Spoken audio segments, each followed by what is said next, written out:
Welcome back. So Paul Pearson gave us a lot to think about last night, and today we have three distinguished panelists to continue the conversation. So we have Terry Moe, who is the William Bennett Monroe Professor of Political Science at Stanford University, and also Senior Fellow at the Hoover Institution. He's written several books and well-known articles on topics ranging from the public bureaucracy and the presidency to the politics of education to theories of political institutions. We have Robert Reich, who's the Chancellor's Professor of Public Policy here at the Goldman School. Bob has also written several best-selling books. He's the author of a political economy blog, was creator of a documentary that was an award-winning documentary, Inequality for All, and has served in 3 national administrations, including as Secretary of Labor under President Clinton. And then our final panelist is Margaret Weir. She's the Professor of Sociology and Political Science and also the Avis M. Saint Chair of Public Policy here at UC Berkeley. Has done extensive work on social policy in the United States, has written books on education, the politics of employment, and the politics of social policy. So it's a really great panel, and I'm looking forward to hearing their comments on Paul's lecture. We'll give them each about 15 minutes to make comments, and then we'll open it up for questions and discussion. So anyone want to volunteer to go first? Margaret? I'll go first. So, good morning. We meet again. Well, I want to start by saying I think this is a terrific and important piece of work, and it offers both a pointed critique of the dominant methods and substantive focus in political science that makes it unable to analyze power, and it also introduces an analytic strategy for bringing power to the center of the inquiry. And so I want to say a little bit about each of these, both about the critique and the analytic strategy that Paul introduces, and then raise some questions and friendly amendments to the project.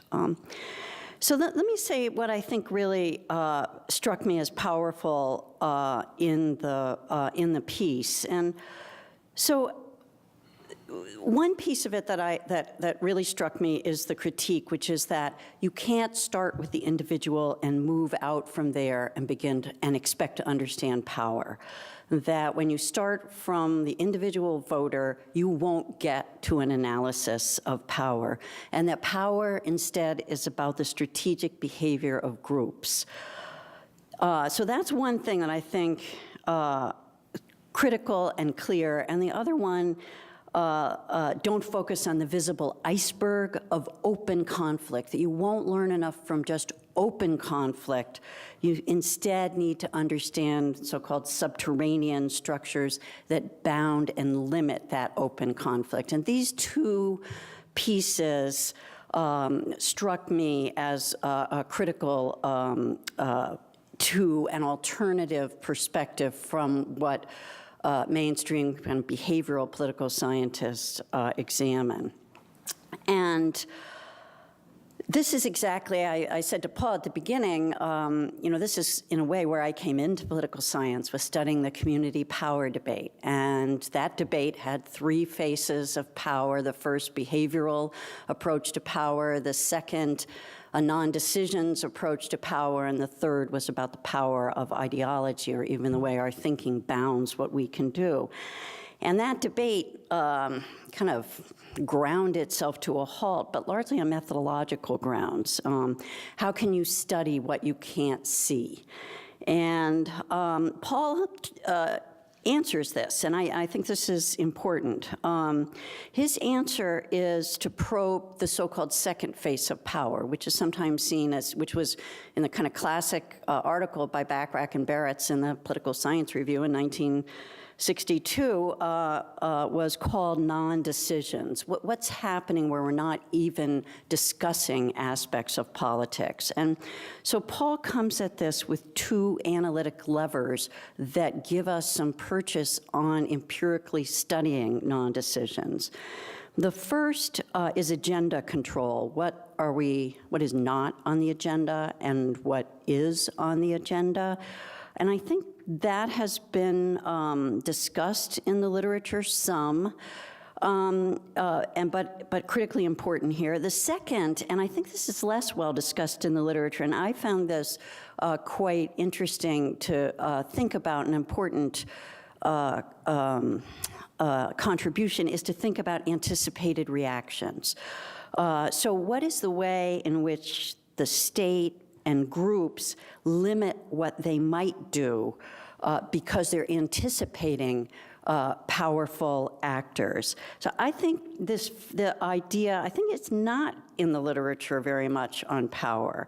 And I think it's quite nicely illustrated in the case of healthcare in the paper, how you could weave attention to anticipated reactions into an empirical analysis. And I think even more could be done to think about the impact of anticipated reactions on politics.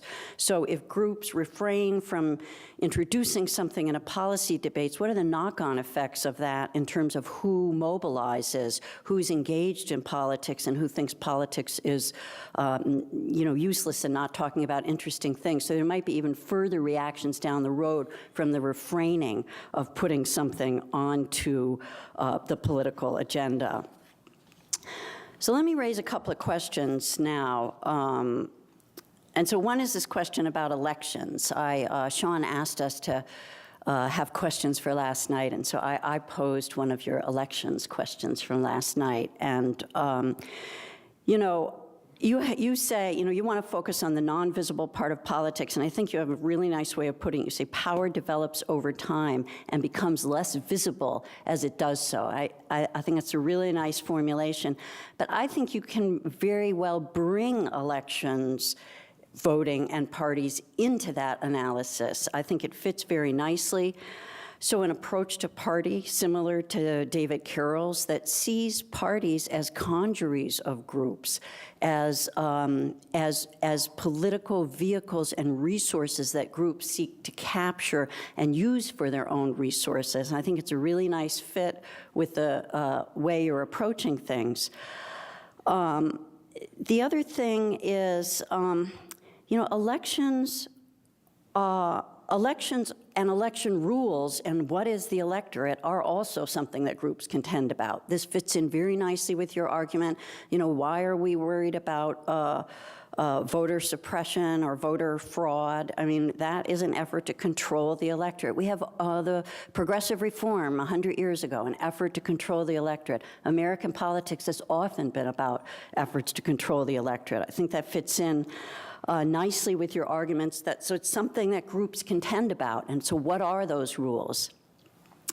And then finally, the other kind of thing that I would think about with elections that needs to be considered is that, elections are not always seesaws. And, there was an older literature on critical elections and elections that then determine what goes on for some extended period of time or for some decades. And so I think it would make sense to think about that. When the white working class was incorporated into the Democratic Party in the 1930s, African Americans into the Democratic Party, and of course now the question is what will happen to Latinos? So when new groups are entering the political system, they do so not as individuals, but as blocks of people who have distinctive identities.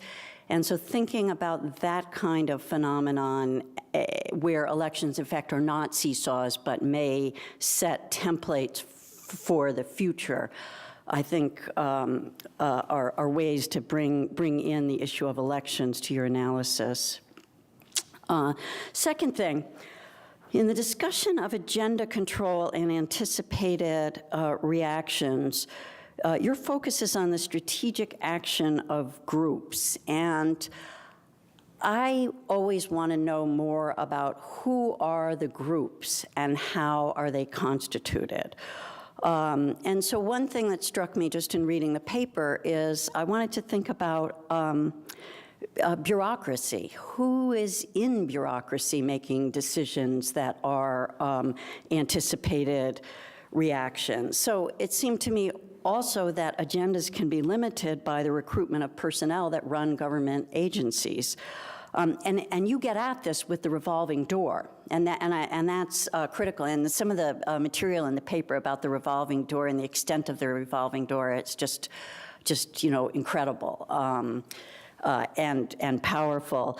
But I think it may go somehow beyond the revolving door, also to something that may be a version of the third face of power, not quite ideology, but just ideas in professions about what's possible and what's desirable. And here I'm thinking of perhaps Marian Fourcade's work on economists, that economists tend to dominate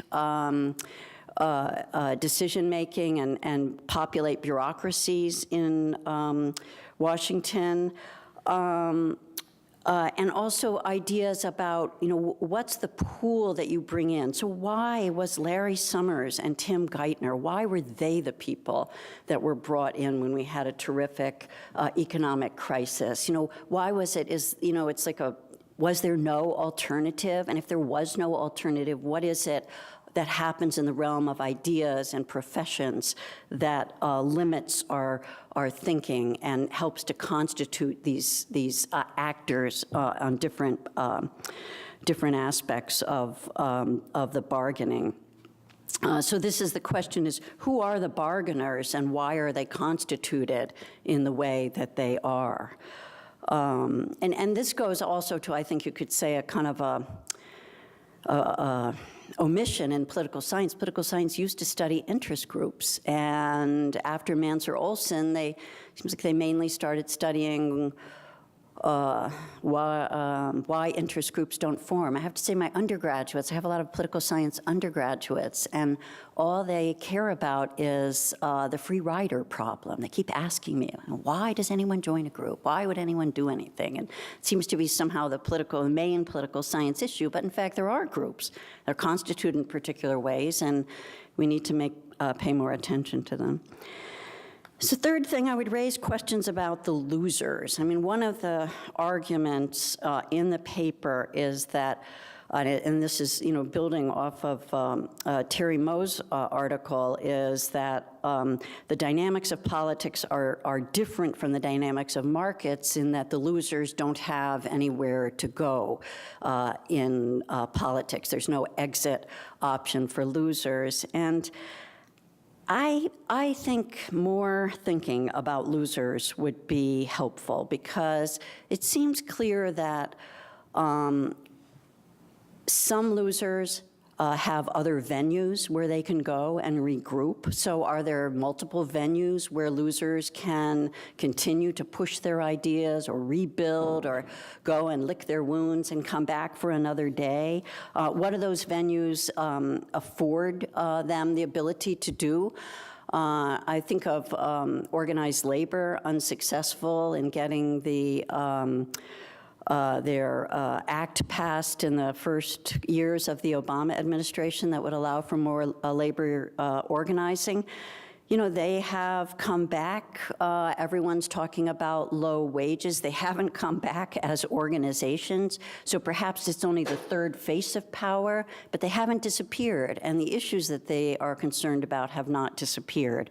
So in that sense, the losers, they're not absent from politics anymore. Maybe sometimes they totally disappear, but they're not absent from politics. So it seemed to me that developing some more conceptual distinctions about variation in the position of losers or in the resources that losers have to continue to be present or not, or to reconstitute themselves in some ways. And the other thing about losers and winners, I would say, is it always so apparent who's the winner and who's the loser? I mean, I was kind of thinking about this issue. So labor is clearly the winner in the 1930s when you think about the NLRB. But the NLRB, people have made arguments for the past decades. The NLRB also really shaped a very particular kind of labor movement. It limited labor in certain ways. It gave rise to a certain kind of very bureaucratic labor movement. Actually, Bob Reich has written a very humorous account of his encounters with Lane Kirkland. But so, and they failed to challenge. They failed to challenge Taft-Hartley. Are they winners or are they losers? I don't know how to think about them. So this, in a sense, would be to go back to the idea about how policy shapes actors, not just winners and losers. Fourth, and I'll stop pretty soon, I won't go on and on. Fourth, I have a question about what is the analysis of the state in here? And this goes to there's some very interesting arguments at the very end of the paper that talks about parts of the state being dominated by particular interest groups. And that piece of the paper I would like to hear more about and see expanded, because it sounded similar to the old critique of pluralism by Ted Lowy and McConnell, in the sense that public power has been portioned out to private interests, and there sort of is no state left. There is no there. And I wondered, is that the kind of argument that you want to make? Or is there some kind of overarching analysis of the American state that you could, that you want to develop that talks about limitations on public resources that have, particularly over the last 30 years, that have made the state more ineffective and vulnerable to capture? So are we in a world of capture and interest groups that sort of characterizes the end of the 1960s? Or are we in some other very different world, or some version of that world that has been transformed by a more limited set of public resources over the last 30 years? So let me say I just found this a pleasure to read, provocative, really fantastic formulations, I think, of critical questions that are important not just for political science, but of course important for how political science can speak to critical public question. So thank you.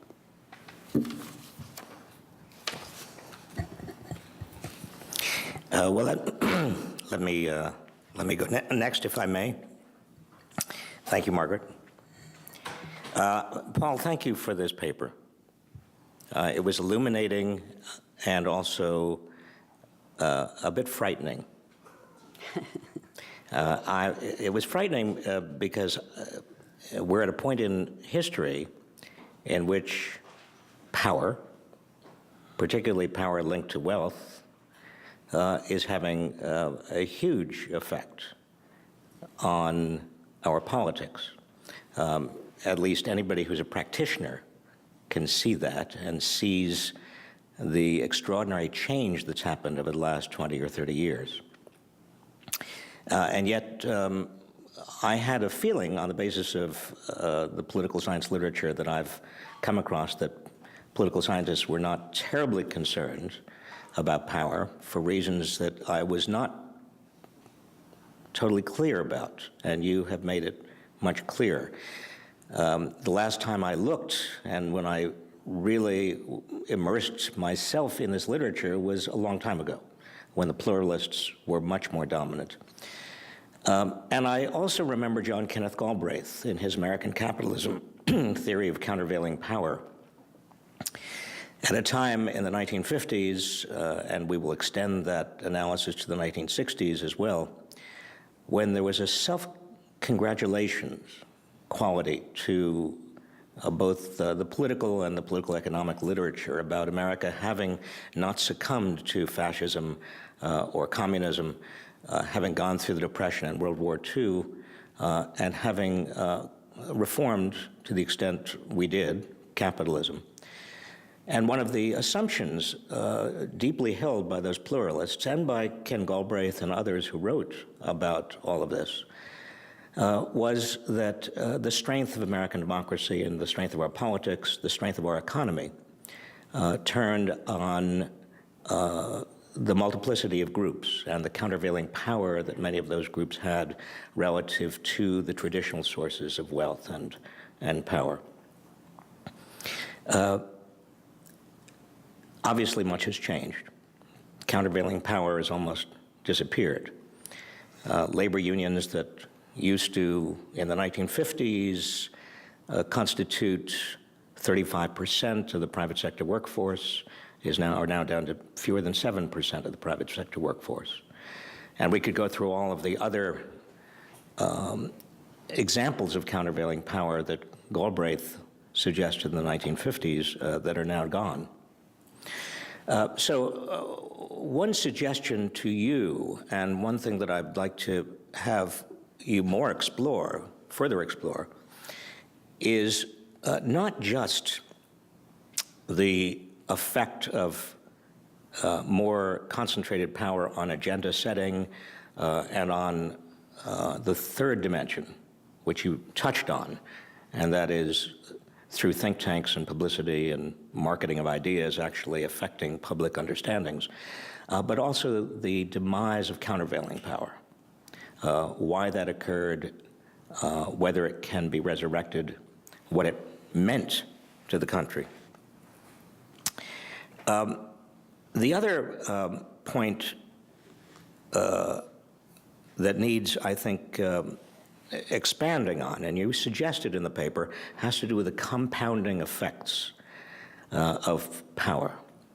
That is, we're not in an equilibrium situation when it comes to the relationship between power and money. And again, this is a suggestion in your paper, but I would hope that you would develop it further. One hypothesis is that when power begins to centralize, particularly as it's connected to wealth, and as that power, as that wealth influences decision makers, those decision makers begin to come up with rules, market rules, agency rules, legislation, court decisions to the extent that the courts are influenced by power, that favor those who are in a privileged position. And that systemic favoring enhances the power and the wealth of those at the top. So you have a vicious cycle that sets in, becoming very much more difficult to reverse with time. Sort of the opposite, in a way, of Mansur Olson's thesis. The notion that Lee Drutman develops in his recent book, and I think that I commend everyone to read it. It does not go in the direction you're going in.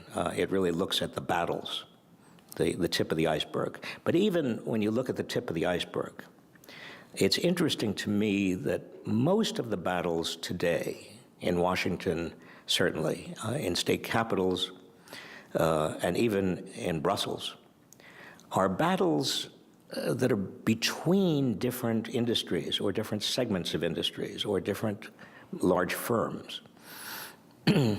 Take, for example, the battle over net neutrality. One could assume, on the basis of the number of comments filed with the relative and relevant government agencies, that the public was deeply involved at a grassroots level, but in fact, I think you can pretty readily see that that battle was between different segments of very powerful industries. The same is true of a lot of antitrust decisions. You can see, and I think that the record is very clear, that the reason the government goes after, for example, Microsoft, when it did, is because Microsoft's competitors lobbied very hard to have the government go after Microsoft. The reason that the government recently decided not to go after Google, I think, has a lot to do with the fact that Google managed to buy off its competitors, essentially, or threaten them. So even the tip of the iceberg, I think, needs to be understood as less and less about public engagement and more about battles among titans. And I think that analysis would be helpful. Going to the third dimension, and again, you say in the paper that you don't really have time to attend to it. I do think it's worth attending to at some point, because the power to set the agenda is one thing. The power to keep things from even being raised, sort of a chilling effect, is another. But there's also a huge power to, and we see this through the media, through think tanks, through a kind of capture of the intellectual agenda, if you will, the power to shape public understanding, to frame issues, and prevent reframings or prevent other alternative frames from being dominant. I mean, even the neoliberal notion, which is not new, but it's become almost a case of religious conviction, that there is something called a free market, and that government somehow intrudes on that free market, or that there are market so-called imperfections that government deals with in terms of so-called externalities. That construct, which has become over the last 30 years, not only the construct political scientists or economists use, but also political scientists and others, fails to note the obvious, and that is that you can't have a free market without government. Government is setting the terms, enforcing the rules.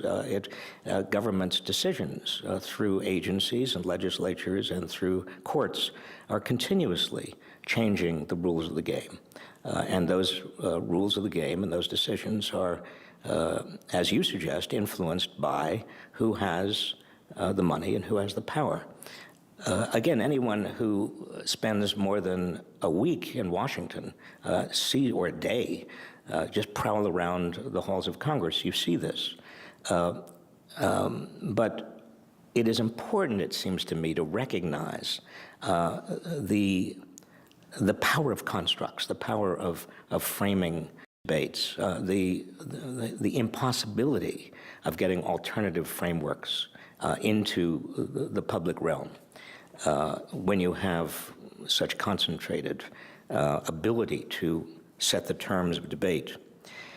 One other point, and that is that in terms of the second dimension, the dimension of setting the agenda, you hear all the time, even in policy schools like this one, that in assessing public policy, you need to take account of feasibility, political feasibility. The word feasibility is an interesting one, because political feasibility increasingly depends, whether it's explicit or implicit, depends on whether there is a possibility of rounding up enough people and exerting enough power to countervail against large corporations, Wall Street, very powerful individuals who have a great deal of sway. But it's the notion that if it's unfeasible politically or non-feasible, that it doesn't even merit advancing that particular proposal, is one that I've always found to be both understandable but also self-defeating. There's a self-perpetuating quality in that kind of analysis. It assumes that a powerful idea or a powerful concept can't by itself capture the public's imagination, that one is always dealing with the so-called quote-unquote realities of power. That to me is self-defeating. The more we accept that feasibility analysis, the less we are able to depart from the status quo. or a status quo that is becoming more and more, because of the vicious cycle I suggested before, more and more one that simply reflects the agendas of those with power. And finally, we come to cynicism. Cynicism about the political process, cynicism about the possibilities of genuine change, cynicism about citizen agency or efficacy. I think that's part of the problem we are seeing today, and it's part of whether you call it dimension 2 or you come up with a separate dimension. But I think the level of cynicism, I mean, the General Social Survey's question, do you think that government acts in the public interest? I'm paraphrasing it all or most of the time, and you see this extraordinary decline from the early 60s to the present time. Well, some of that decline, presumably, is related to public's sense that there is no accountability or the public can't be heard. The decline in voting this last midterm election, lowest turnout since 1942. And 1942 was a war year where a lot of people could not turn out because they were abroad fighting a war. That also, it seems to me, is somewhat reflective of cynicism born out of this second dimension or fourth dimension or whatever you want to call it. I think it's worth exploring because it's under the surface, but it is affecting and compelling forward the vicious cycle that I mentioned before. Now, I would love to hear you talk about how and whether the field of political science will turn to a reexamination of power, whether it is happening, to what extent you think it will occur, what if there is a tipping point at which what is so obvious to everyone who examines and works and practices in the field becomes a necessary precondition of research. What's the future hold with regard to political science and this basic issue of power? Again, Paul, thank you for a splendid paper and a very important paper. All right, my turn now. All right, so I'll start out by embarrassing Paul a little bit, probably. Paul is one of the political scientists that I admire most in our field. I admire him in part because he's developed big ideas and transformed study of political institutions, study of comparative politics over quite a long period of time. He's had such tremendous influence, but that's, for me, not even the big thing. For me, Paul is intellectually courageous.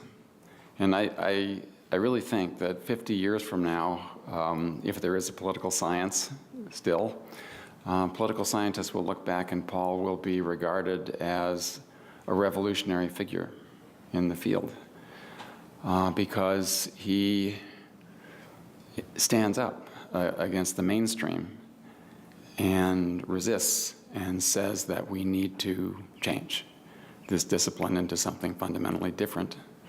I think he's right, but this is a very big thing to do. Now, our discipline is very sophisticated. It's very impressive in so many ways, you know, and at the cutting edge of what people are doing now are matters of causal inference, of identification, experimentation, and of course game theory, high-powered methods like Bayesian estimation, and all the rest. And it turns out that by going down this path, I think we are increasingly driving out the study of big ideas. because big ideas are difficult to study and they're messy and they don't fit. And in our discipline, increasingly, the perfect is the enemy of the good. If you can't do a perfect study where you can resolve causal inference problems, well, then it should be rejected. And this is a very, very bad thing, in my view. Our job as political scientists is to learn about how the world works. Most of the world is very messy. We have to deal with that, and we have to take on these difficult, messy subjects. That is what Paul does, and that is what he insists that political science needs to do. And I think political scientists need to hear that. So this paper, which is the basis of his talk, is about that, and it's about bringing power to the center of political science. Power was at the center of political science, back in the 60s and 70s. It should have been at the center of political science. Politics is about power. It's driven by power. We should be studying power. But because power is difficult to study, and because voting and formal methods and all the rest came in, power was essentially driven out. And Paul wants to change that. I think this is the right thing to do. So in this paper, he provides a really great discussion of the community power literature that focuses rightly on this conflict between the pluralists and their critics, but especially on this classic contribution by Bachrach and Barretts, which I think is one of the most important articles ever written in political science. It should have been enormously influential in the way we study politics. It hasn't been. And Paul uses it to emphasize that most of power, in the way it gets exercised, is unobserved. It's essentially invisible. It's beneath the surface. But we can understand why that's so. So when one side is really powerful, then the opponents can anticipate that. They don't want to lose. They don't want to get punished. And so conflicts just don't happen. Also, the powerful people can keep things off the agenda. They have all sorts of means of agenda control. And so as a result, the world is filled with non-decisions, with conflicts that never happen. And so if we focus on just studying conflicts, we're missing most of what power is really about. Because when groups are really powerful, conflicts just don't happen. Right? And if we really understand power, that's where we should be looking for it. And one of the themes of the paper is that political scientists, when they even bother to study power, are looking in all the wrong places. Right? They should be looking in the right places. So, a big part of the paper then deals more specifically with how we can study power, and he offers a couple of suggestions. This is a very smart and enlightened discussion. And what I want to do is to just add a little bit to suggest that there are other opportunities for doing this, and hopefully help to sort of further this agenda, which I really support. Okay, first, Paul rightly notes that power is structured into the status quo. Right, so the winners win. They get this policy regime, which is the status quo. It advantages them. Those advantages then are durable because policy status quos are durable. And over time, then they continue to reap these advantages. And so what Paul suggests is that we should be studying how these things get set up in the first place. How do the winners win? How do they set up these policy regimes? Because that's going to set the playing field for a long time. And these are events of interest group contestation, right? They're conflictual events, right? And we need to study those to find out who wins and who loses to understand how the status quo got to be what it is.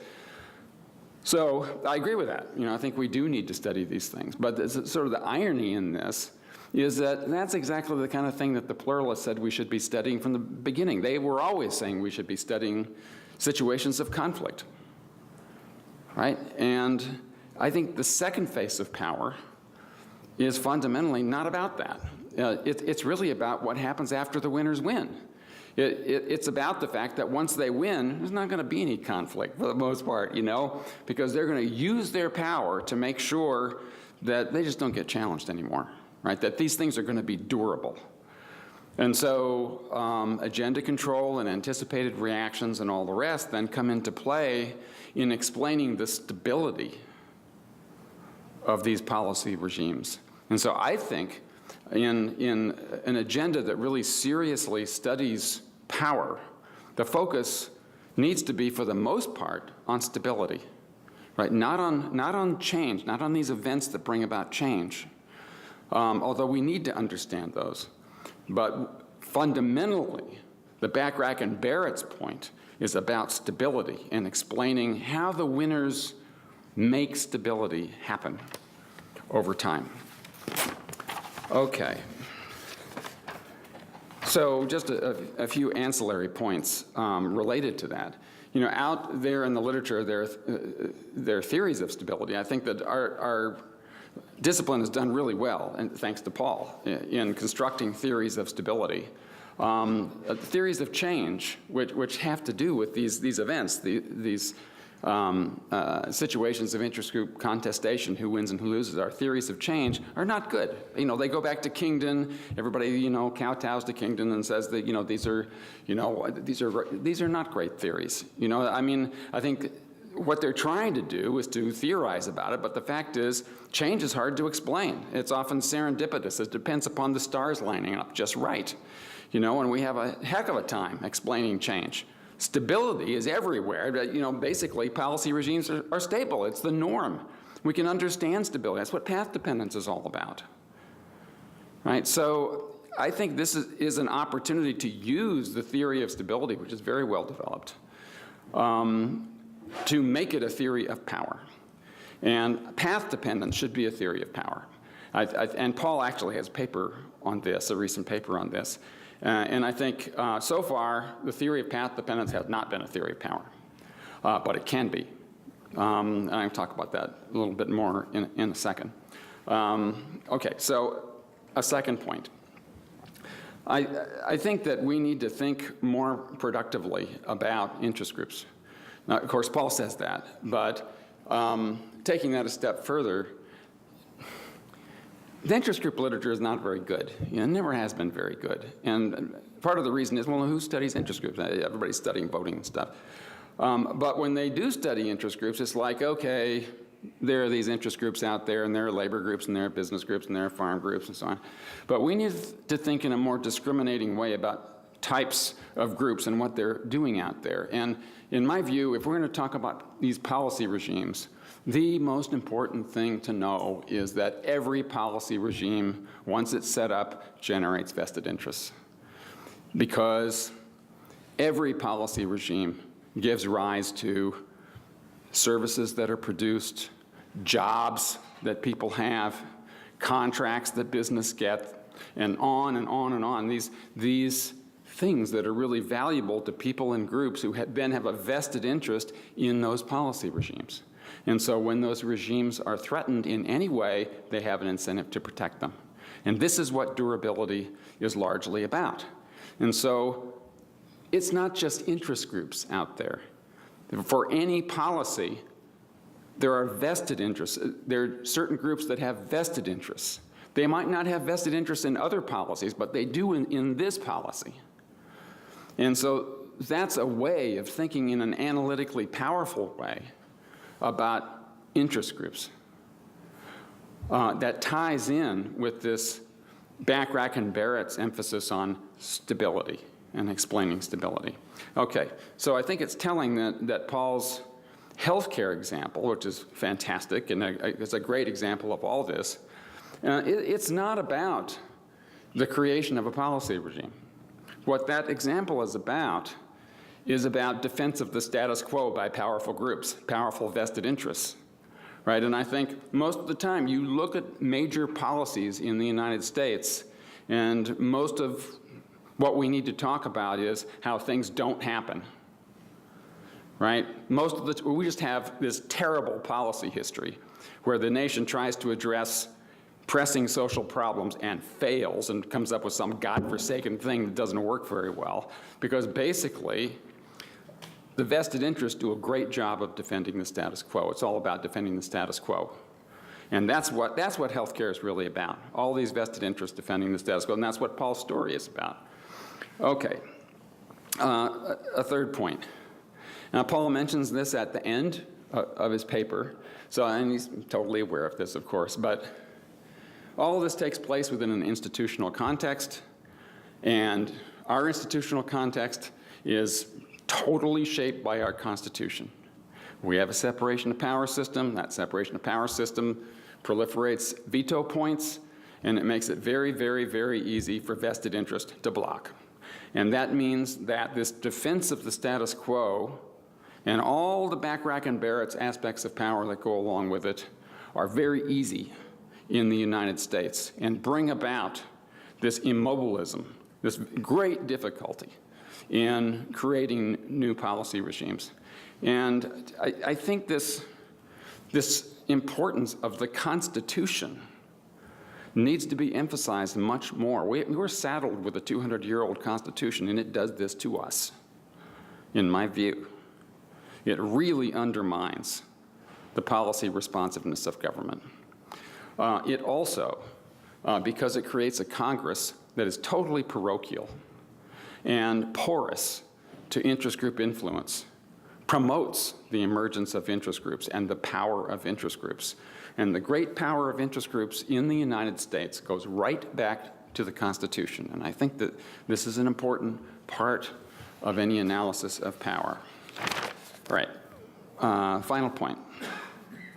I think that Paul has an opportunity here to make a bridge to, he talks about historical analysis, which is good, but also, there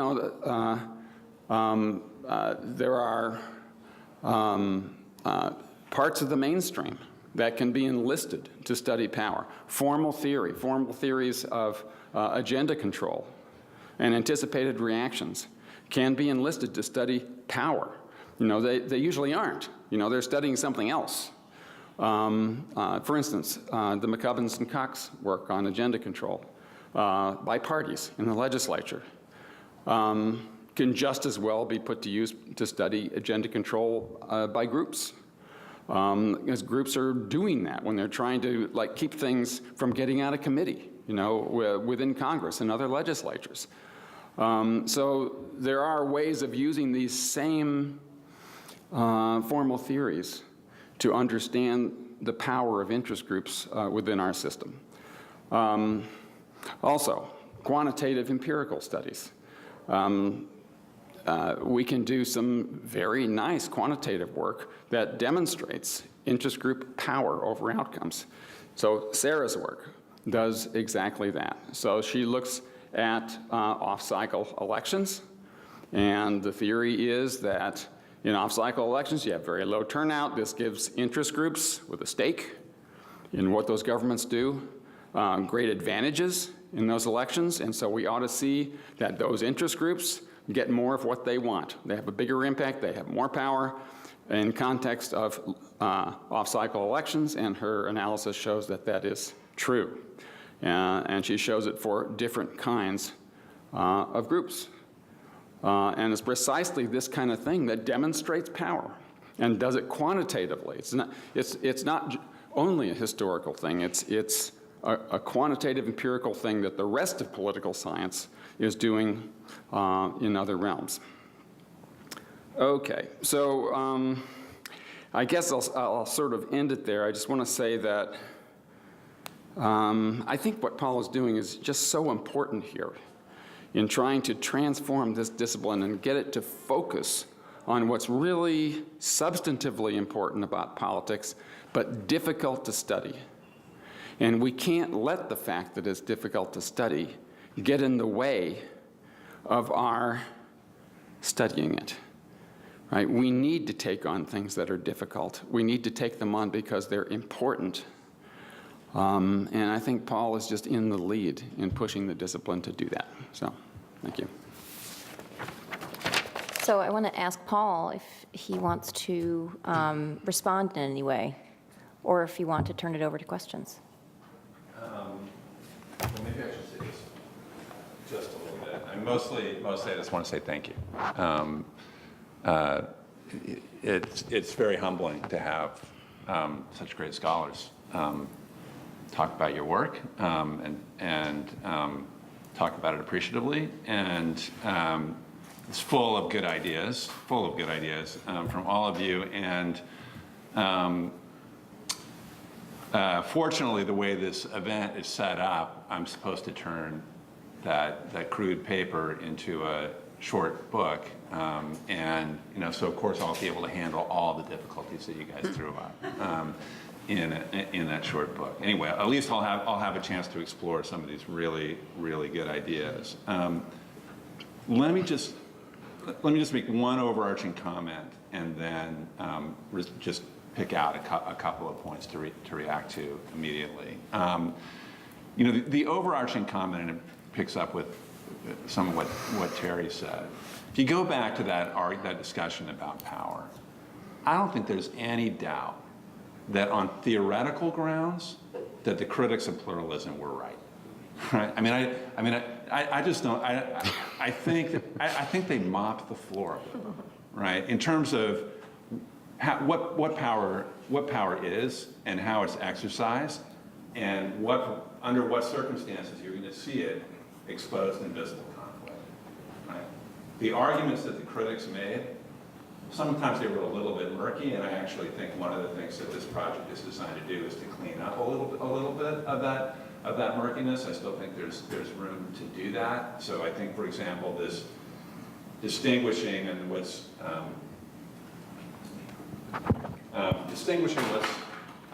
called the second dimension of power, that there are these, I think, really quite different aspects of it, anticipated reactions in the way that can produce non-decisions, and agenda control, and the way that, and agenda control, a lot of agenda control, the argument in the paper is, and a lot of this comes out of Terry's work, right, is that agenda control is coming through the design of these policy regimes, right, and who they empower, and the ways in which they direct future contestation along certain lines, but not others, right?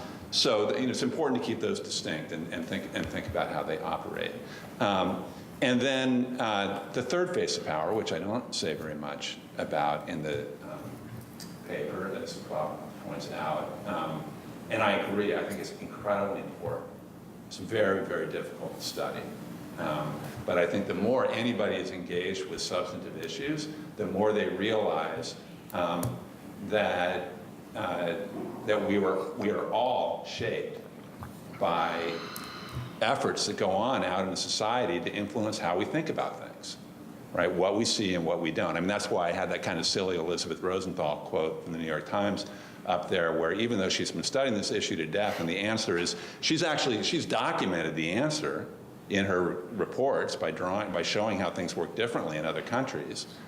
And then she starts talking about Wi-Fi and coffee and gymnasiums. So, I mean, to me, that's the third phase. That's an indication of the third phase of power. So I do think that's something social scientists really need to work on more. I think there are some interesting opportunities that are available coming out of the fact that we can study discourse in a much more sophisticated way than was true 20 years ago because of the growth of computing power. I mean, I think there are really exciting possibilities to think about the evolution of discourse. And one thing that I hope that people will focus on in particular is the development of elite thinking. I think there's a lot of reason to think that how elites think about our society and its problems and potential solutions is incredibly important in shaping how other people do things, and that's something we should really try to be. How does that change? And can you draw connections between the efforts of particular actors to change thinking and the result? It's really a difficult problem, but I do think it's an important one. But I just think theoretically, the critics of pluralism, I think their case is super strong. The challenge is, And in fact, if you think about the way the pluralists responded, mostly they actually mostly didn't have good answers to the theoretical arguments. They mostly just said, you can't study what you can't see. Right? And there was a lot of power behind that. And so you're just advancing your ideology, basically, by asserting what's going on, behind all this.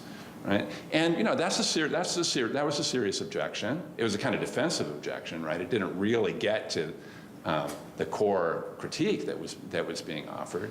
And I think what we're trying to explore now is, are there ways to get a firmer handle on these things that are less visible, that there's every reason in the world to think are really important? And I think the answer to that is yes, that there are ways to do it, even though it's difficult. And the particular pitch that I make for doing this with this kind of historically case-based approach, I agree with Terry. That's just one way to do it, and we should be thinking about. I think of both your work as being examples of other ways to approach aspects of that. So I think there are multiple ways to do that. The big challenge for political science is, can you get people to identify the nature of the challenge? Right? And to apply their skills and their creativity to coming up with different ways to come at it. And that's why the intellectual history of political science is really important here, because once you make this move where you put voters at the center of the analysis, right? And there were all sorts of reasons why that happened. I think a big impulse for it was methodological / technological, like we can do all this really cool stuff, right? And we want to do all this really cool stuff. And I think also underlying it is that there was a strong, I think there was these, political scientists, most of the mainstream people would hate me for saying this, or they would disagree strongly, but there is a very powerful normative underpinning to the supposedly objective scientific work, right? There is a lot of evidence to suggest that most people studying American politics want to believe that the system is basically small d democratic. Right? Small d democratic, right? And so an analysis that says voters are really at the heart of it, and the government is going to change when the voters shift a little bit one way or another, that's very appealing to lots of people. Right? So the irony is that even as we've actually become much more sophisticated in all parts of the social sciences in thinking about things like agenda control, right, and thinking about anticipated reactions, like game theory is all over this kind of stuff.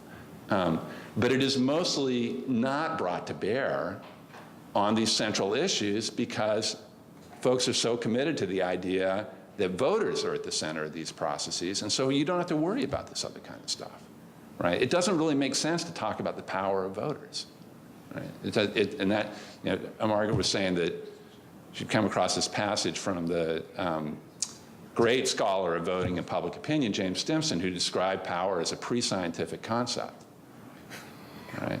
And if you really think, as Stimson has over the course of his career, really thought that the voters are driving everything, right? Then you might say that one group of voters is larger than another group of voters, but you wouldn't say that they're more powerful, right? That wouldn't be the way that you would think about it.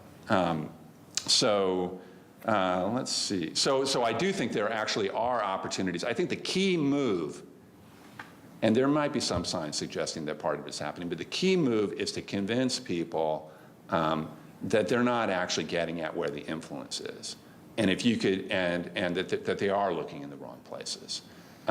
If you could convince them of that, then I think the incredible talent and creativity of modern social science, right, would come up with much more sophisticated ways than I have, right, of getting at some of these issues.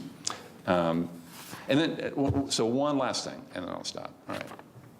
This partly has to do with talking about elections, as Margaret was suggesting, and Bob's point about the decline of countervailing power, which I totally agree with, and there does need to be more about this. I don't think my position would not be that we're living in a world where there's just like a power elite, right? And having said a lot about how we need to pay we need to not put voters at the center of the analysis. I do think they have to be a really important part of the analysis, right? And I do think that you could ask, given the kinds of things that I talk about in the paper, that Jacob and I have talked about in our work, that a lot of you guys have talked about, that you could almost turn the question around and say, why do diffuse interests have as much influence over the system as they do, right? Given all the disadvantages, right? Because I do think, there are lots of areas where, so I think the clearest one to look at, so there's been a decline of organized labor, but think about environmental politics, right? I mean, that's a classic diffuse versus concentrated interest story in which the concentrated interests are super powerful. And they were embedded, right? They were embedded first, right? And yet, the diffuse interests do pretty well, I would say.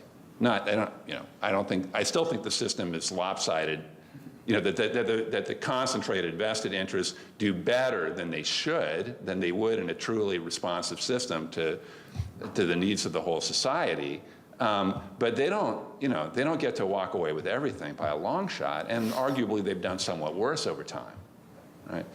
Or think about financial reform, right? So we might say financial reform was way too weak given the severity of the crisis and given the extent to which rents are being extracted by an economic elite, and I would agree with all of that, right?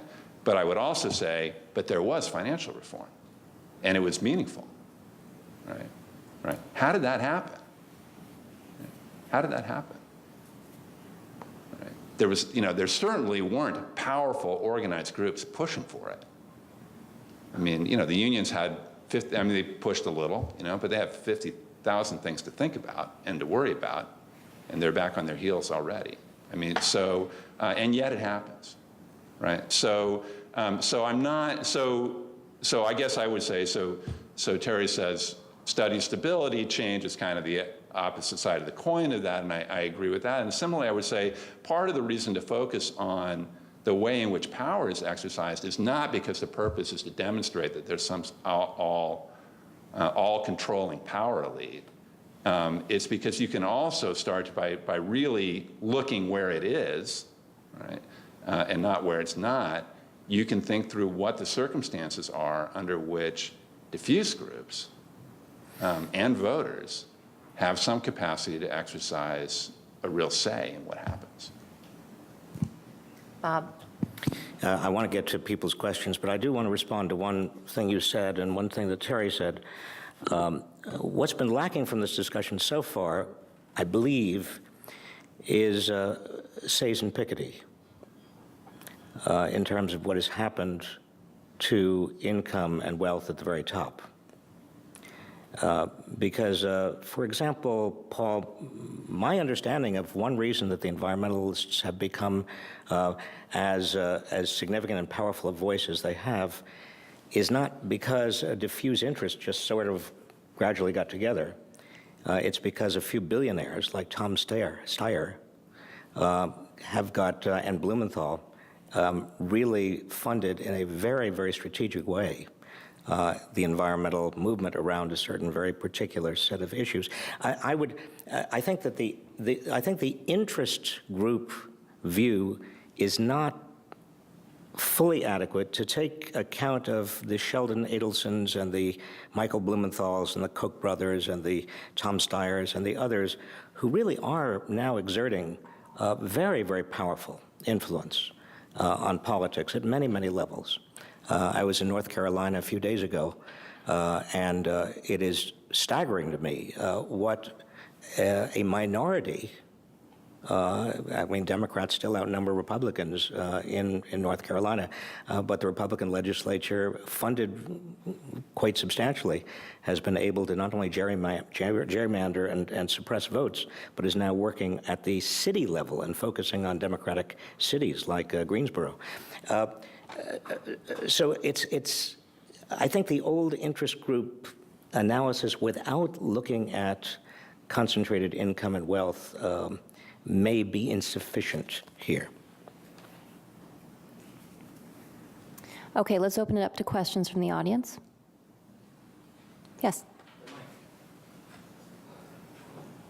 All right.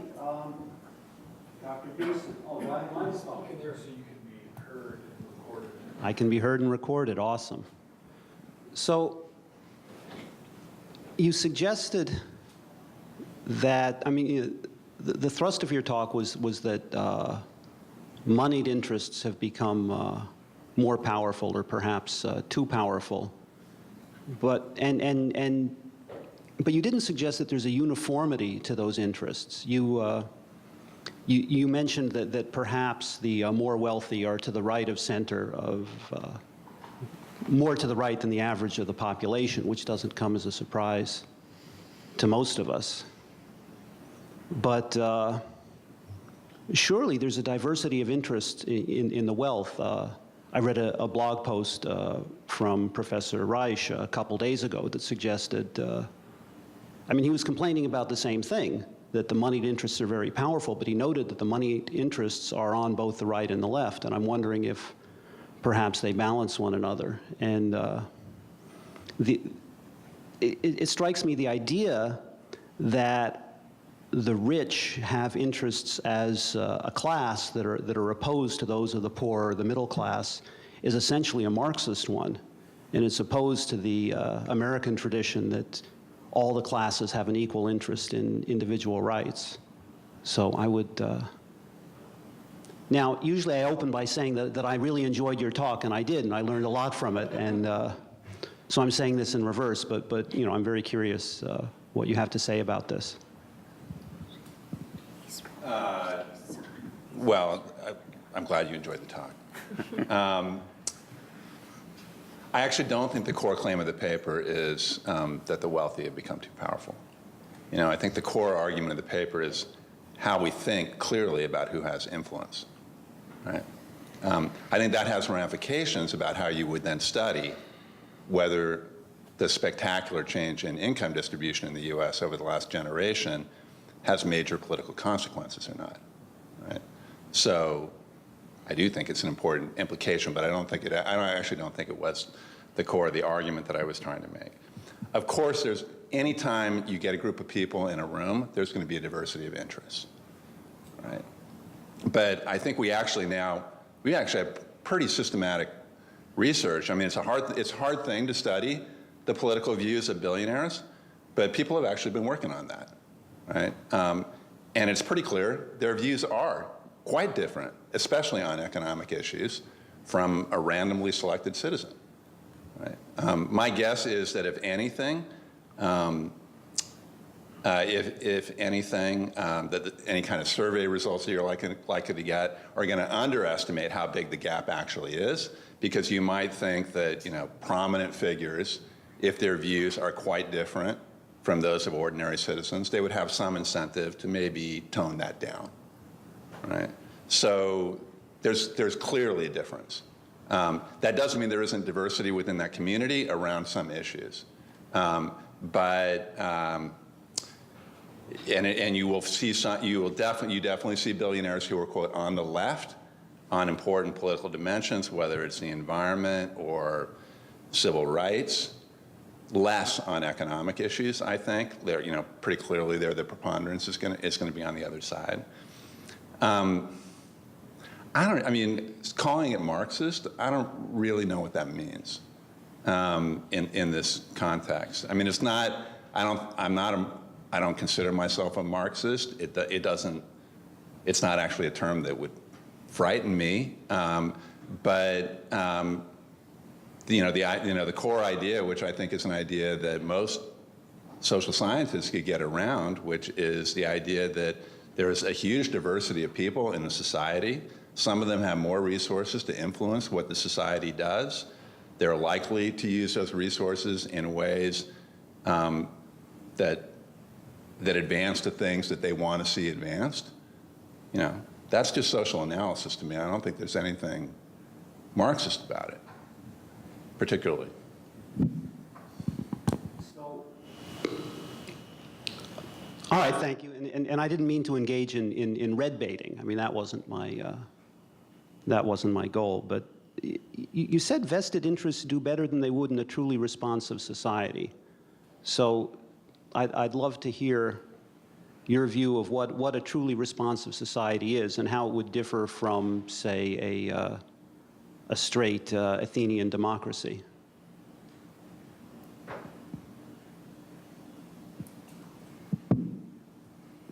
I mean, I don't have an image of what the perfect would look like, right? I mean, so again, you're just talking about like what is the balance among different actors within a system to influence what that system produces, right? And a number of the panelists were talking about this as well. We know that there are some circumstances under which elections involve greater participation from voters, right?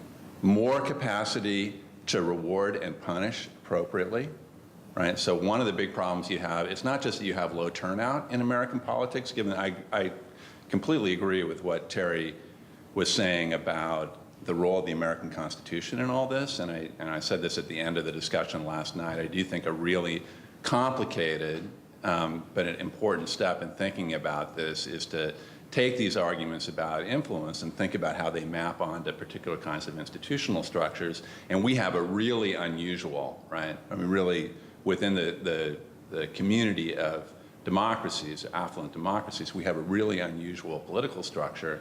It's not just that it produces a lot of veto points. I think it also makes accountability really, really difficult, right? Because it's very hard for voters to know who is actually responsible for the outcomes that they observe and who they should be rewarding and punishing. And it partly plays into what Terry was saying about parochial, the kind of parochial and porous interest group susceptible politics that you get from that. So there are a lot of, so institutional designs that both increase turnout and increase the efficacy of that turnout, because there's a clear connection between what voters voted for and the policies that resulted. That would be closer to something that I would see as normatively superior. Thanks for those questions. John? I guess do you want me just to shout or do you want me to?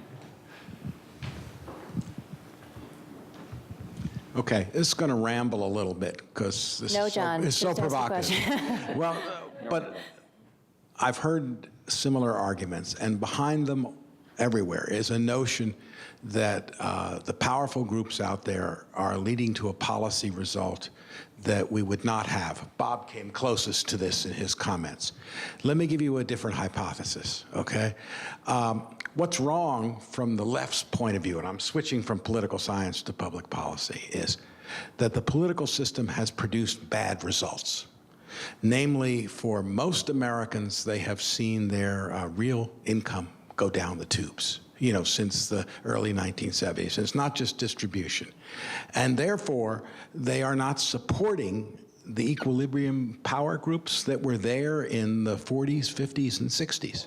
So you've all stressed greatly stability, but I'm interested in change. I want to know why, if we were having this discussion in 1975, it would be the conservatives who would be ranting and raving about the power relationships and the unseen relationships, and now it's folks on the left, who, particularly since we sit in Berkeley, who rant and rave about the power relationships.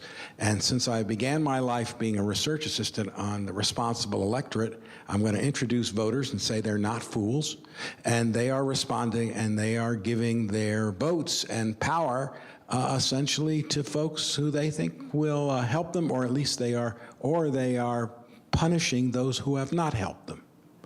So does that make any sense? I mean, if you would set up this system, not a system, your analysis in 1975, you would still say that there are real problems with the pluralists. In fact, that's when the great articles attacking pluralism were written. But it would be a different group that you would point it toward, right? So I want to know what changed from A to B. Why did we go from a system where, in fact, there were power relationships, but it was largely to benefit a sort of left-of-center, constituency out there that set agendas and all that, and now it's a right-of-center constituency that's setting agendas and influencing its power? That would be, it's a different topic than the political science topic that you talked about earlier. Is this a question for Paul or for the panelists? Anybody, but I mean, there is the Pearson Hacker line of work. And I know budgets and I know healthcare. And let's go back to healthcare. Real problem with healthcare. The American people still hate the ACA. Hate's too strong a word. But the folks on the left say, fine, you're a member of the majority of the American people. And I don't know why you hate it. It guarantees a lot more people are getting decent health care and without costs going up. But there is something about American values, I think, that's not just interest groups.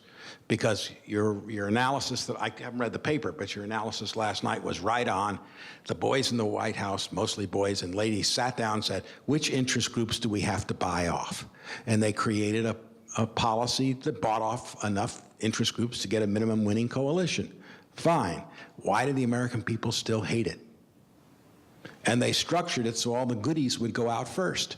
And the American people still, if you believe the Kaiser Family Foundation surveys, by about 10 percentage points, don't like it. Okay, well, so That's a lot of rambling, so I apologize. no. I mean, there are a lot of different issues to pull out of it, and one, I think, one big one, which I actually think the paper pretty much skirts, is how we should think about change over time, right? How we should think about what's happened over the last 40 years, and I agree, that is a really fundamental issue. Now, when you describe so talk about the politics of the Affordable Care Act. All right, so I think it's an important concession, John. If you say, like, basically that the account of how that legislation was designed, right, and why the policy took the forms it did, was because the assessment of the policymakers was they had to deal with these extremely powerful vested interests, who they actually, for the most part, would have liked to have taken on because they thought they were ripping people off. Right, but they felt like they couldn't, right? You've come a long way in the direction of the argument that's being made in the paper once you say that. And if we turn to public opinion, I mean, first of all, I think it actually is a pretty big distortion to say that what the public opinion shows is that the American people hate the Affordable Care Act.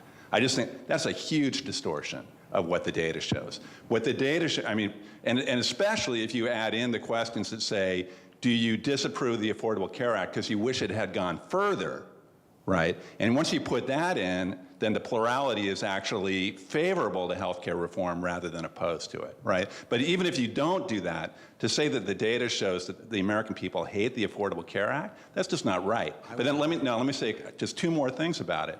One is that if you look at ads that have been run related to the Affordable Care Act, over the period since it was passed, those that are critical of it outnumber the ones that are favorable to it by 15 to 1, right? Now that's, make of that what you want, but it's not trivial. Second fact, right? If you ask people whether the cost associated with the Affordable Care Act have come in higher than they were anticipated to be or lower than they were anticipated to be, overwhelmingly, people say either they don't know the answer or they think the cost came in higher than they were supposed to be, right? The correct answer, as you know, is much lower, and about 8% of Americans in polls get that question right? So that, to me, again, suggests maybe there's something other than just the attitudes of Americans that's going on here. Yeah, I just disagree that people have been fooled here. About this. So 8% can tell you? People, you could get that all the time. I mean, back in the old days, if you wanted to have fun with undergraduates, you send them out to the street and get people to see if they're willing to sign the Bill of Rights. And you always get no one wants to sign the Bill of Rights. But I just think on the big questions out there, the American people know what they want. And the most amazing thing about the Affordable Care Act is how stable those attitudes have been over time. Molly Ann Brody's been asking those questions since 1993, 1994, and you have incredible stability in terms of what's going on. Now, I agree it's all interest group behavior, but to me, it's a different thing than the panel said. Given the stability, the interesting question is how the stability benefited folks on the center-left 30 or 40 years ago, and now it benefits folks on the center-right. Okay. Sorry. Thanks, John. Jean. Yeah, I'd like to raise two issues, one more for the panel, one for Paul. The panel discussion raises methodological questions. And I think if you want to study stability and non-change, or as used to be said in the old debate, non-issues, you can't avoid figuring out what should be the counterfactual. And as the pluralist defenders of the faith said, you're making this up. It's all in your head. That's true, but there are more and less reasonable things to come out of your head, so you shouldn't necessarily give up on this agenda. But to make it interesting, I think that political science has to do what it's very reluctant to do, which is to specify some normatively driven counterfactual. Political science tries to dodge this by repairing to the idea of responsiveness, as though you could compare the reality to the more ideal world that was more responsive. And yet, responsiveness is often just a slippery term used to pull out what's in people's heads anyway, with some reference and lip service to what you can find in public opinion data about, voter preferences. But that's kind of hokey and not necessarily very interesting, because the voters themselves may not be very interesting. What's needed is to kind of posit some benchmark against which to measure the reality, and that will be made up and normative. Economists have a leg up here, and to extent the public choice theory, by positing something like a utility maximization as a kind of counterfactual benchmark. But I think if political science is going to make some progress here, they have to kind of take this seriously and step up to the plate and actually do it. But to get back now, that was for the panel. For Paul, it goes back to what you were saying last night. I'm sorry I've not read the paper, but the Schachtschneider mobile bias idea is important. And that raises the real question of, well, what is it, actually? And I think it's a bit too easy to say, well, money talks, and there's more of it now, and it's louder and more concentrated. That could well be true. But remember what Rahm Emanuel said, which you quoted last night. Money, money, money, money, money, media, and I think money, money, voters, or votes. Money, media votes, sorry. And the votes gets only one mention out of 9, okay? But that's not the right way to look at it. The fact is that votes comes last in the sequence. And a lot of what goes into the sequence is the production of platforms to get to the next stage in the sequence, with votes being a path-dependent last, and very importantly last. And so if you want to understand about the mobilization of bias, you have to first look to the multiplicity of veto points in the system, and a lot of other things too. But ultimately, the democratic institutions, as framed, as filtered through the Constitution and other institutional machinery, is really where a lot of the money influence goes.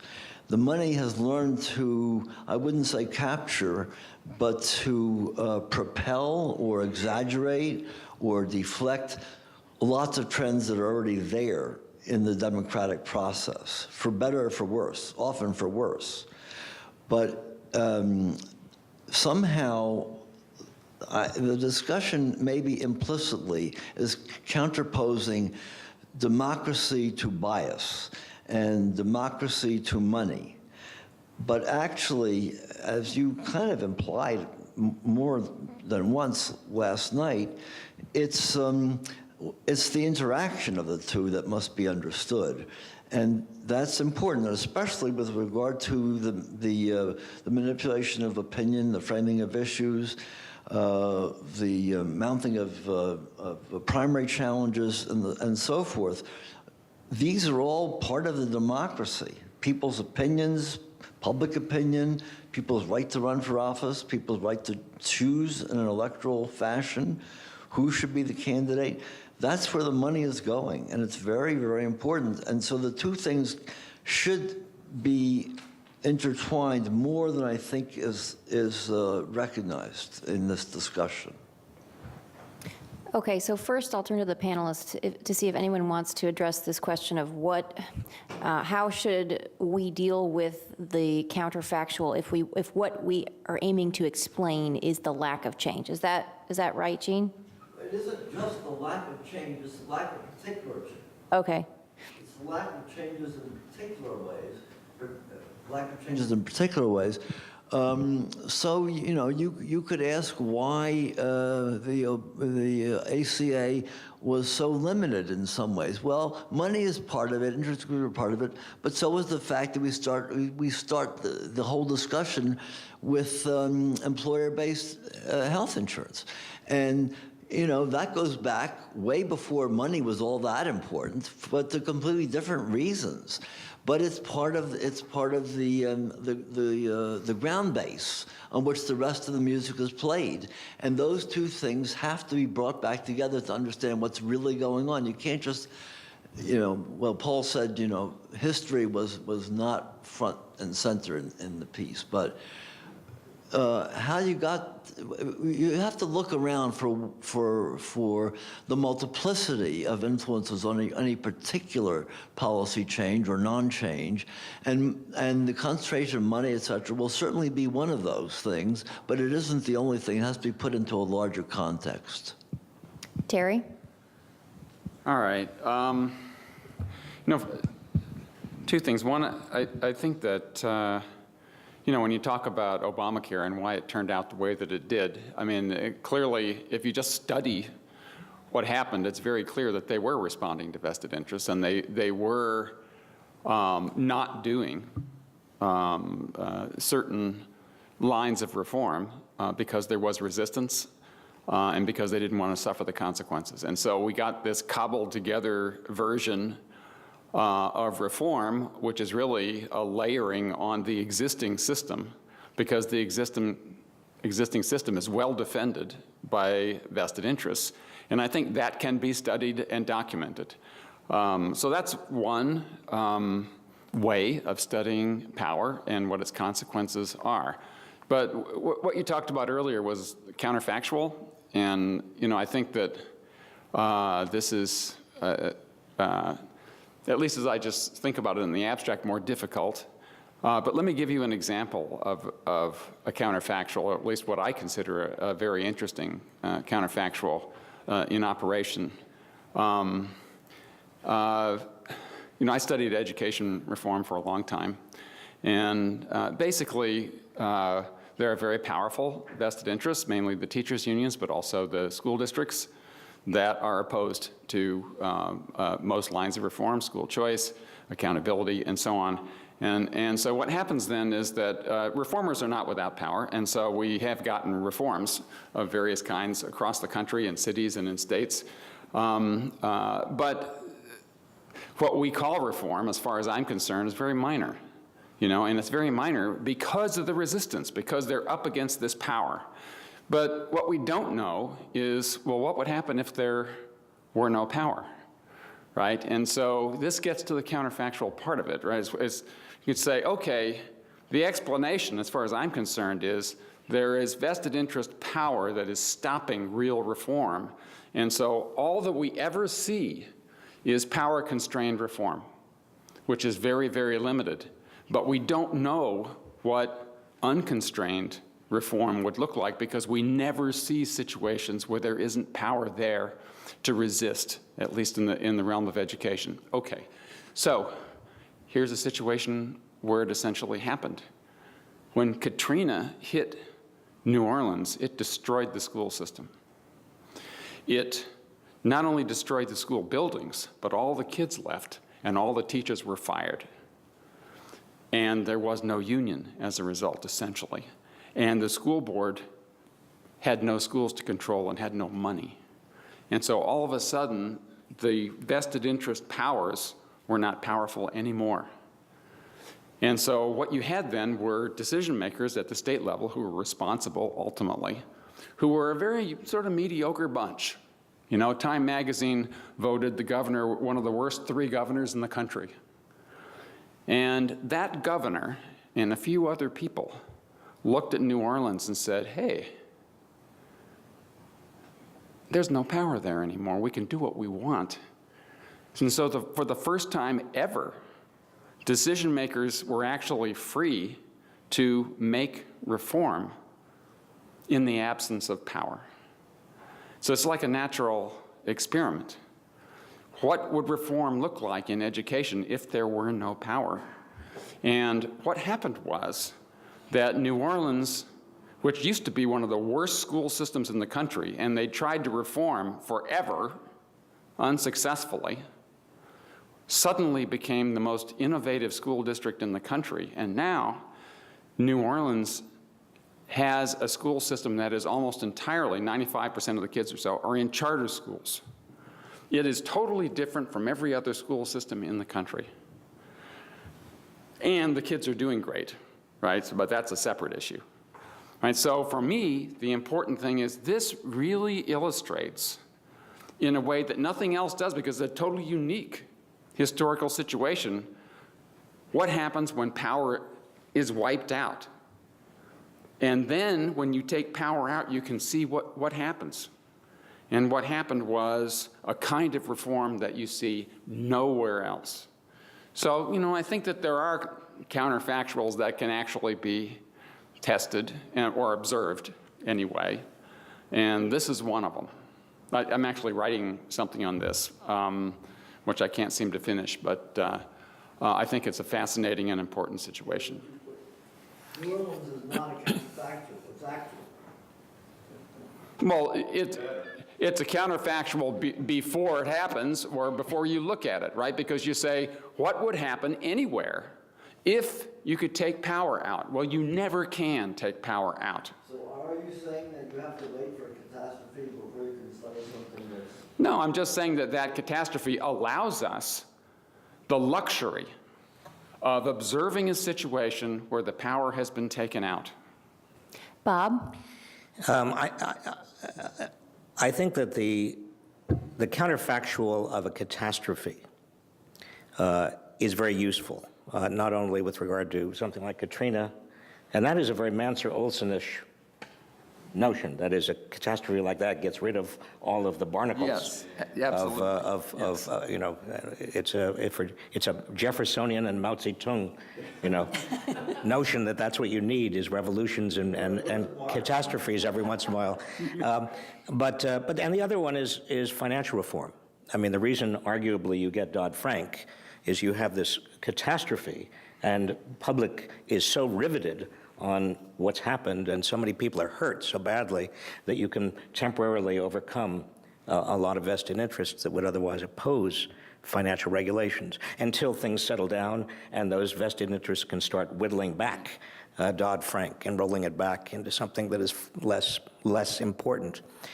But it may be that apart from catastrophe, Jean and John, there may be ways of using history. In ways that, again, it's still going to be very messy. You can't avoid the messiness, but in ways that give you some indication of some comparative points in time. I mean, in healthcare, for example, I remember in 1994 sitting in a meeting with Hillary Clinton and others when the question came up, well, can we base healthcare on the same sort of premise as Social Security and Medicare in terms of a payroll tax and make it universal and simple. And at that time, Teddy Kennedy was actually pushing that. And there was a little window of opportunity where people were asking, well, is that really feasible? Could we do that? And there was a discussion that led ultimately to the decision, no, we couldn't, which led to a huge task force, which led to Ira Magaziner, which led to chaos. And the rest is history. But that was the prelude, in many ways, to what Obama came up with. The only intervening difference being Romney Care in Massachusetts, which showed sort of a model that might work. But it's interesting to me that you have these historical periods that resemble what Terry was saying, where for a moment the vested interests are either not there, or they haven't caught on yet, or there's a catastrophe, or for some reason they are suspended in animation. The same thing to some extent happened in the 1960s and 70s with regard to consumer protection, to some extent labor laws, to a large extent health and safety legislation. You had this huge tsunami beginning in the early 60s, but really reaching a crescendo, mixing metaphors, in the late 60s of consumer health and safety, the beginnings of environmental legislation. And that precipitated a backlash from the business community. That was when you had the Powell memo. That's when you had the beginnings of a huge amount of money coming into Washington to create larger and powerful trade associations, and a much more robust Chamber of Commerce and a business roundtable, and a whole infrastructure of business groups and business interests, well financed, that were not there before, but decided, because intermediaries, actually entrepreneurial intermediaries, decided that they should be there to guard their interests because their interests were not being protected. And that changed really in a very substantial and powerful way how policy was made thereafter. Washington became a very rich town. It became a kind of, one reason, Paul, that you have so many members of Congress, many more members, a much higher percentage of former members of Congress who are now lobbyists than you did in the 50s and 60s, I think is because the money is so much greater for lobbying. It was not there in 50s and 60s because the stakes were not that high, or at least perceived by the business community to be that high. But after the late 1970s, they did become very high. And so the opportunity cost of not becoming a lobbyist became very, very substantial. So again, history may provide some opportunities to make comparisons that, again, the mess is still going to be there, but it might be helpful. Margaret. Yeah, I was going to pick up on the point about comparison, to the extent that there is a literature that explicitly looks at non-decisions. It did use comparison. If you remember Matt Crenson's book, The Unpolitics of Air Pollution, took two cities, one of which had a dominant power and the other which didn't. And it seemed to me that comparisons, maybe disasters are great in this context, but you can also find fruitful comparisons, and then using Paul's idea of really analytically honing in on the factors on agenda control and anticipated reactions, which you can look at empirically. Now, the pluralists were never very happy with Crenson, and people really tried to study empirically. But I think it's right that there's more of a language, and I thought the part of the paper that looks at anticipated reactions in healthcare does show empirically pretty effectively. So I think you put those two things together with focused comparisons, and you can get some leverage on non-decisions. John? Can I ask Terry a question? Because this disappeared.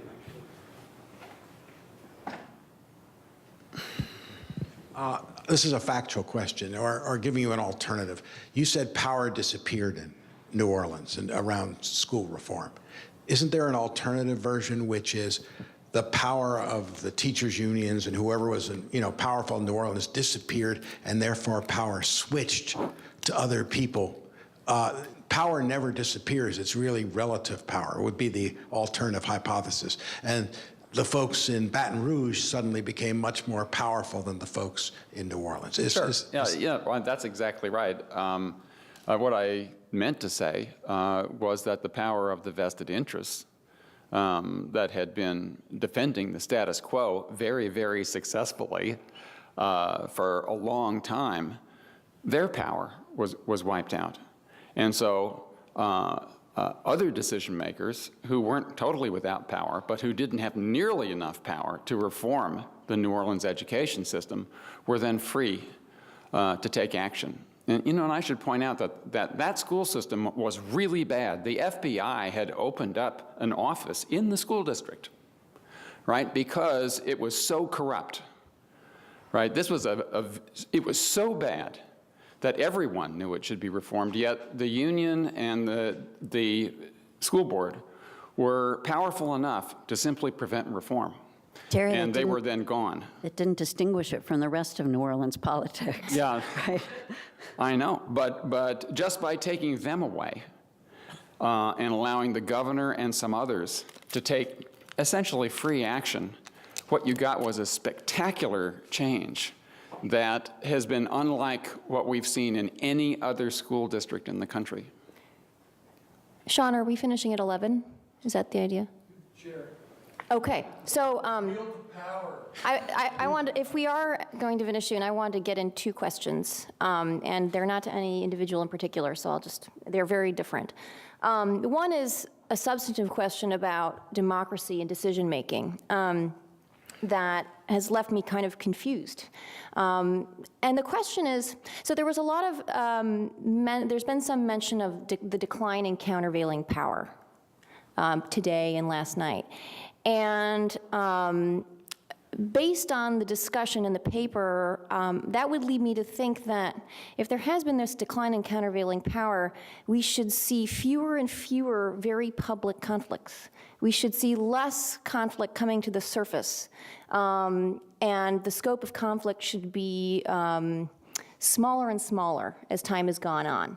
If there was this previous era in which there was more countervailing power.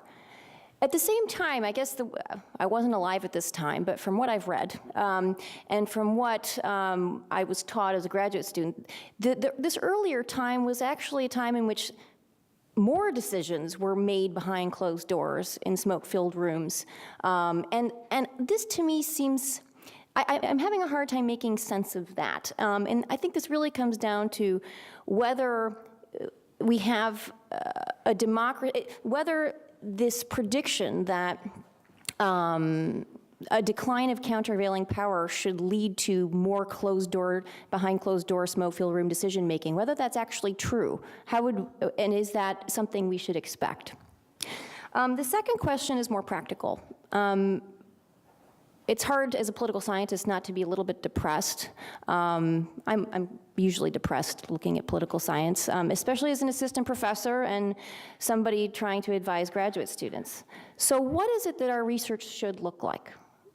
If we were to really take this up, what should we be doing and what should we be advising others to do? I'm going to add an amendment without a microphone to Sarah's first question, and that is, maybe it's implicit in the question, but if there's less countervailing power, and we should see less and less open conflict as a result, is that inconsistent with many people's intuition or rhetoric that we live in a time of great acrimony and conflict? Many people would say they believe we have now a great deal of open conflict. How does that fit in with the story?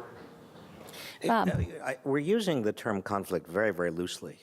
And I think one of the problems is that, or one of the challenges, is to be much more precise about what we mean. That is, we do live in a society that is much more polarized than it has been by a variety of measures.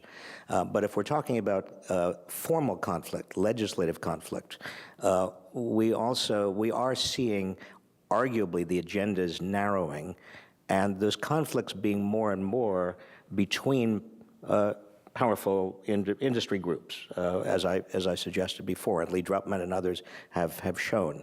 I think that's part of the answer, Sarah, to your question, although the degree to which in the 1950s and 60s decisions were made behind closed doors is an interesting empirical question. Certainly we know in the late 1890s, pre-progressive era, that's the way politics very much was. It would be interesting to just look at that and where conflict occurred and what the conflict behind the closed doors looked like and the extent to which it really occurred behind closed doors. Let me just say one quick other thing. I think that the decline of what we're calling countervailing power also has to be a little bit more precisely understood.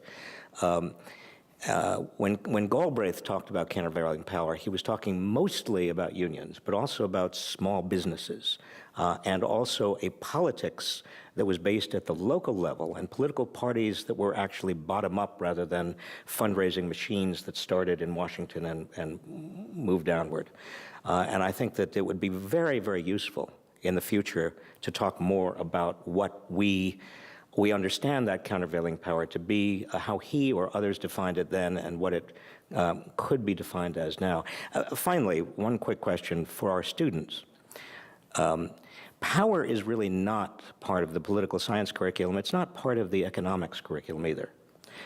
Where is it? It's in sociology.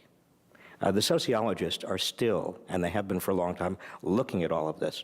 And I think that we might have something to learn from what they're doing.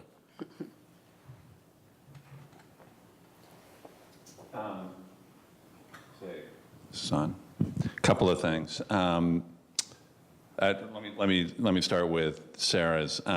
So I don't think that my analysis implies that if there's a decline in previously existing countervailing power, you'll see a decline in open conflict. It just means the kinds of conflicts that you'll see will change, right? So, because within, we're talking about the diversity of views among billionaires, there are always going to be disagreements, right? And when the two sides are reasonably evenly matched, then there's a reasonable prospect that that's what you'll see, right? Some kind of attempt to fight it out, right? So I don't think there's any reason to think that the amount of conflict is going to decline. It's just going to what you're going to conflict over is going to change.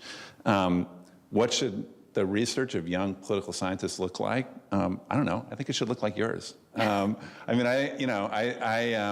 For instance, or Terry's work, and I think it's an important reminder for those who think there's some that the arguments that we've been discussing imply a particular political agenda. I don't think that's true. I think you can study, as Terry has, the role of teachers' unions, making the same kinds of points about what influence looks like and how it gets built into policy regimes, and the circumstances under which it might be challenged, and how we try to suss all that out. We all have our views of what the world looks like, but there's nothing intrinsic in the idea that most power is underneath the surface most of the time that locks you into any particular position on a normative level or on an ideological level. Finally, I just wanted to say something about this this counterfactual. Gene, you're raising this idea of counterfactuals, which I think is a really interesting thing to think through. And as the panelists have suggested, I think there actually probably are multiple ways to come at this. I still think cross-national comparison can be quite useful. For getting some leverage on this. So, the slide that shows there's a clear cross-national relationship between rising per capita income and how much you spend on healthcare. And then once you see that, you see the U.S. is a huge outlier. And if you went further with it, you would know it's not because we're getting much better provision of health than these other countries are, right? It helps you to think that's a kind of counterfactual thinking, like why is the outcome different in those other settings? Why are you getting a different set of policies and a different set of outcomes? And then the other thing I would say, again, appropriate for our location, is another way to think about engaging in that analysis is just, I think that's part of what policy analysis does for you, right? Is to say, because part of what I think good policy analysis does is to say who benefits from particular kinds of arrangements, right? And if you did them differently, right, who would benefit from that, right? And it's that's a difficult enterprise, right? But it's what a lot of folks do, and in very serious ways. And it gives you some leverage for thinking about these kinds of questions. Benefits from a particular arrangement, and then why did we end up with that arrangement as opposed to some other arrangement? I'll just say finally, I just want to thank everybody for the comments. It's really really helpful for me in thinking about what to do next with this project. So, and I appreciate your taking the time and putting the thought into it. Okay, we'll end with that. Thanks so much to all of our panelists and to Paul.